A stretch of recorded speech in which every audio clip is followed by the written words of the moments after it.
राम राम राम राम राम राम राम राम राम नारायण नारायण। इस अभ्यास जन्य स्मरण के भी 3 प्रकार हैं। पहला, संसार का कार्य करते हुए भगवान को याद रखना। इसमें सांसारिक कार्य की मुख्यता और भगवान के स्मरण की गौणता रहती है। अतः इसमें यह भाव रहता है कि संसार का काम बिगड़े नहीं, ठीक तरह से होता रहे और साथ साथ भगवान का स्मरण भी होता रहे। भगवान को याद रखते हुए कार्य करना, इसमें भगवान के स्मरण की मुख्यता और सांसारिक कार्य की गौणता रहती है।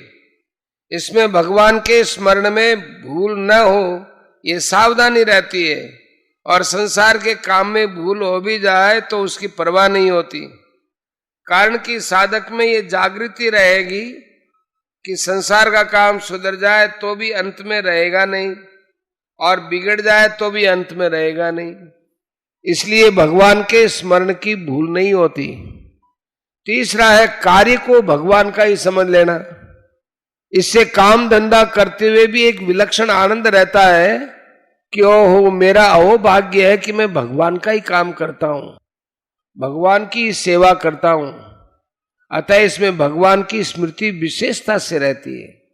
जैसे कोई सज्जन अपनी कन्या के विवाह कार्य के समय कन्या के लिए तरह तरह की वस्तुएं खरीदता है, तरह तरह के कार्य करता है, अनेक व्यक्तियों को निमंत्रण देता है, परंतु अनेक प्रकार के कार्य करते हुए भी कन्या का विवाह करना है, ये बात उसको निरंतर याद रहती है।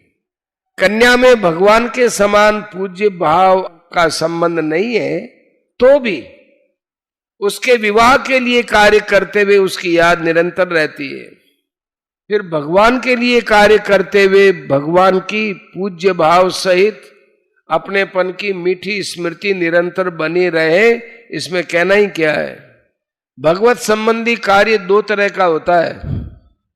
एक स्वरूप से भगवान का नाम जप कीर्तन करना, भगवान की लीला श्रवण चिंतन पठन पाठन, ये सब स्वरूप से भगवत संबंधी काम है। और भाव से संसार का काम करते हुए भी, जब सब संसार भगवान का है, सब संसार का काम भी भगवान का ही काम हो गया। इसको भगवान के नाते ही करना है, भगवान की प्रसन्नता के लिए ही करना है। इस काम से हमें कुछ लेना नहीं है। भगवान ने हमें जिस वर्ण में पैदा किया है, जिस आश्रम में रखा है, उसमें भगवान की आज्ञा के अनुसार उचित काम करना है। ऐसा भाव रहने से वह काम सांसारिक होने पर भी भगवान का हो जाता है। 7वें अध्याय के अंत में भगवान ने 7 बातें कही थी। उन 7 बातों पर अर्जुन ने 8वें अध्याय के आरंभ में 7 प्रश्न किए, और यह प्रकरण भी 7 ही श्लोकों में समाप्त हुआ।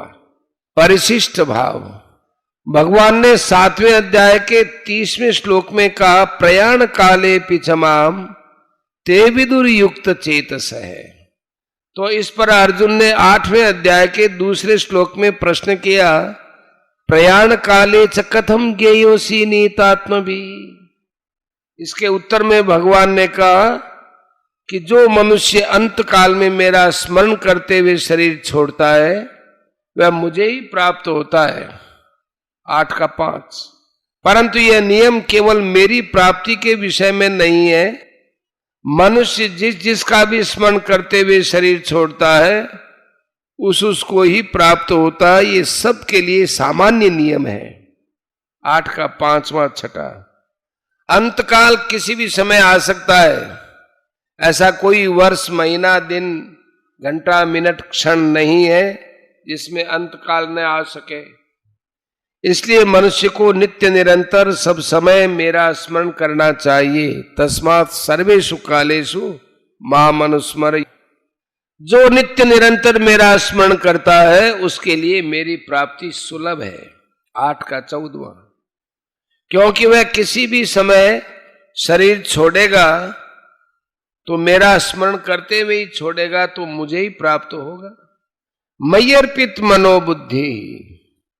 सब समय में भगवान का स्मरण करने से साधक के मन बुद्धि भगवान के अर्पित हो जाते हैं। मन बुद्धि अपने नहीं है, इनके साथ अपना संबंध ही नहीं है।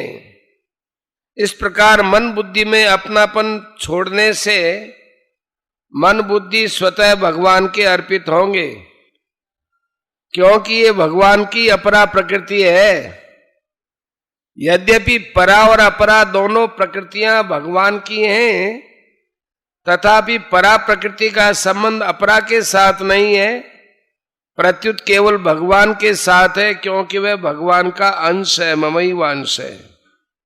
इसलिए साधक मयि अर्पित मनोबुद्धि तभी हो सकता है जब वह अपरा के साथ संबंध न जोड़े, अपरा को उसके मालिक भगवान के अर्पित कर दे और अपरा को अपना और अपने लिए कभी न माने। यहां मन के अंतर्गत चित्त को और बुद्धि के अंतर्गत अहंकार को भी समझ लेना चाहिए। मन बुद्धि अर्पित होने से भक्त निर्मम और निरंकार हो जाता है। वास्तव में भक्त स्वयं भगवान के अर्पित होता है। स्वयं अर्पित होने से मन बुद्धि आदि सर्वस्व अपने आप अर्पित हो जाते हैं। सर्वस्व भगवान के अर्पित होने से सर्वस्व नहीं रहता, प्रत्युत केवल भगवान ही रहते हैं। वासुदेव सर्वम।